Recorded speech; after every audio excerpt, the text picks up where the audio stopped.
says I saved $31.50 in 3 months. At this rate, how long will it take me to save $84? There are two different methods we could use to solve this. The first method is to figure out the unit rate. Remember, the unit rate means per 1 unit. So I could figure out how much I saved in just 1 month by taking the $31.50 and dividing it by 3. This is going to give me my unit rate. So let's go ahead and do this. 31.50 divided by 3.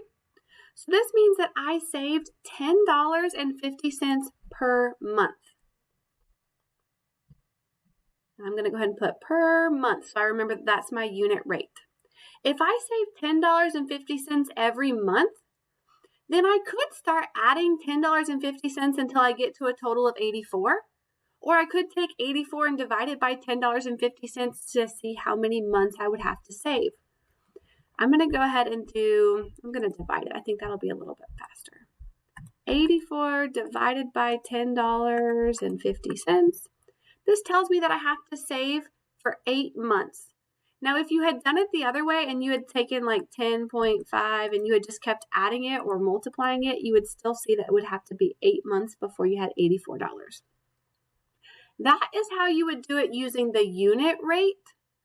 I also want to show you how to do it using a proportion. For some of you, proportions might be easier. So for proportions, you have to have two fractions that are equal to each other. I'm going to use this information in my first fraction, 31.50 over 3. Now on the top I have money and on the bottom I have months. So I just have to make sure that this second fraction matches it. So $84, that's money. I'm going to put that on top. And the months we don't know, so I'm going to let that be the letter X. And then you could cross multiply to solve this. 31.50 or 0.5, it doesn't matter if you have the 0 there or not, times X equals 3 times 84. 3 times 84, that equals 252. And then to finish solving for X, I would have to divide each side by 31.50.